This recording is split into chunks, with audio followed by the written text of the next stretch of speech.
Student, अब आज हम पुस्तकालय संसाधन में आगे संदर्भ पुस्तकें तथा जर्नल्स के बारे में अध्ययन करेंगे। जैसे संदर्भ पुस्तकें क्या है, जैसे ही नाम से यानी संदर्भ पुस्तकें, उसके अतिरिक्त जो हम यानी किताबों के अतिरिक्त जिस ज्ञान को हम एकत्रित करते हैं, जिसके माध्यम से एकत्रित करते हैं, वह है संदर्भ पुस्तकें। जैसे तथ्यों की किताब, जैसे एक शब्दकोश या एक विश्वकोश। जैसे आप विशेष जानकारी खोजने के लिए देखते हैं, यानी विशेष जानकारी खोजने के लिए जिस पुस्तक को या जिस शब्दकोश को, जिस तथ्य को किताब के माध्यम से देखते हैं। संदर्भ पुस्तकों की जानकारी, संदर्भ पुस्तकों को जानकारी का भंडार कहते हैं, क्योंकि उसमें अथाह जानकारी होती है। यह पाठ्य पुस्तक की सामग्री की न्यूनता को पूर्ण करने के लिए उपयोगी की जाती है, उपयोगी सिद्ध होती है। क्योंकि पाठ्य पुस्तकों में जब हमें ज्ञान उपलब्ध सीमा तक या निश्चित सीमा तक प्राप्त होता है, तो हम संदर्भ पुस्तकों की सहायता से उस ज्ञान को पूर्ण करने के लिए, उस न्यूनता को पूर्ण भरने के लिए हम संदर्भ पुस्तकों का उपयोग करते हैं। क्योंकि संदर्भ पुस्तकें वह माध्यम है जो हमारी ज्ञान को बढ़ाता है, जो हमारी जानकारी को बढ़ाता है, जो हमें ज्ञान देता है। अतः संदर्भ पुस्तकें मुख्य रूप से कभी कभी परामर्श के लिए लक्षित होती है, यानी कभी कभी हम किसी चीज को एक किताब से कंपेयर नहीं कर पाते, तो उस चीज को क्लियर करने के लिए हम संदर्भ पुस्तकों का सहारा लेते हैं। फिर है तथा उसमें शामिल की गई जानकारी बड़ी संख्या में स्रोतों से एकत्रित की जाती है, यानी संदर्भ पुस्तकों में जो शामिल की जाती है जानकारी, वह बड़ी संख्या में विभिन्न स्रोतों के माध्यम से उसमें एकत्रित की जाती है। सूचना की व्यवस्था ऐसी होती है कि उसमें आसानी से और जल्दी से याद किया जा सकता है संदर्भ पुस्तकों के माध्यम से। संदर्भ पुस्तकों से जानकारी इतनी व्यवस्थित है कि कोई भी आसानी से अपनी वांछित जानकारी प्राप्त कर सकता है। यानी सब मिलाकर हम संदर्भ पुस्तकों के माध्यम से अपनी वांछित, यानी जो हमको जानकारी चाहिए, उसको हम प्राप्त कर सकते हैं। यह है संदर्भ पुस्तक है। सेकंड है अपना किताबें, यानी पढ़ने के लिए, जिस विद्यालय में पढ़ने के लिए जिस साधन का उपयोग करते हैं, वह है पुस्तकें।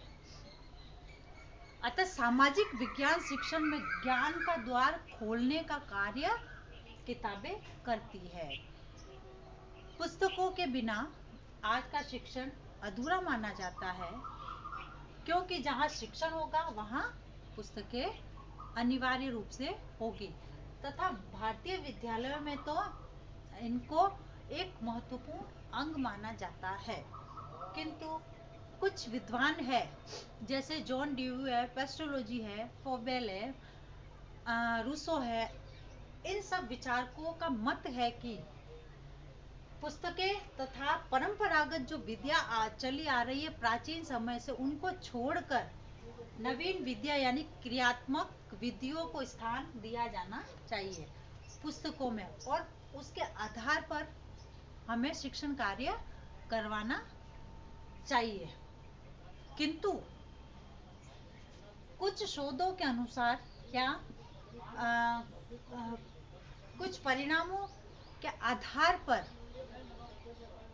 अमेरिका में एक शोध किया गया, जिसके आधार पर यह कहा गया कि पुस्तकों को महत्वहीन स्वीकार किया गया है। किंतु यह भी स्वीकारा गया है कि पुस्तकों को शिक्षण विधि से पृथक नहीं किया जा सकता, क्योंकि पुस्तकें ज्ञान का द्वार खोलती है, उसमें विभिन्न प्रकार की अथाह जानकारी होती है। इसलिए पुस्तकें वो माध्यम है जो विद्यार्थी, विद्यालय, शिक्षक तथा शिक्षार्थी के लिए बहुत महत्वपूर्ण तथा उपयोगी मानी जाती है। यह उपयोगी इसलिए मानी जाती है क्योंकि यह छात्रों को पढ़ने के लिए प्रेरित करती है, फिर यह लक्ष्यों की ओर अग्रसित करती है। विद्यार्थियों को क्या लक्ष्य है, कहाँ जाना है, उसकी ओर अग्रसित करती है। फिर राष्ट्रीय एकता व अंतर्राष्ट्रीय एकता की सद्भावना का विकास करती है। ऐसे बहुत सारे कार्य है जो पुस्तकों के माध्यम से पूर्ण किए जाते हैं। यह हमें राजनीतिक, आर्थिक, सामाजिक इन सब की जानकारी प्रदान करती है पुस्तकों के माध्यम से। प्राचीन समय की परंपराएं, रीति रिवाज इन सब की जानकारी में सामाजिक विज्ञान में पुस्तकों के माध्यम से होती है। अब आता है अपना जनरल। जनरल क्या है? जनरल यानी मैगजीन जिसमें लेख छपे होते हैं। जैसे शैक्षिक स्तर पर जनरल वह है जिसमें विभिन्न प्रकार के शोध छपे होते हैं, विभिन्न विशेषज्ञों के शोध छपे होते हैं। उनमें वह उन शोधों पर किए गए कार्यों का समाधान, समस्या तथा निराकरण और निष्कर्ष निकालते हैं शोधों के माध्यम से। जो विद्वानों द्वारा जो शोध कार्य किया जाता है उस शोध को वह जर्नल्स के माध्यम से प्रस्तुत करते हैं। यही जर्नल विद्यालयों में तथा बालकों के लिए आगे चलकर उनकी समस्याओं को हल करने के लिए काम आती है। इसलिए शिक्षा में इन सब का अत्यधिक महत्वपूर्ण माना गया है। धन्यवाद।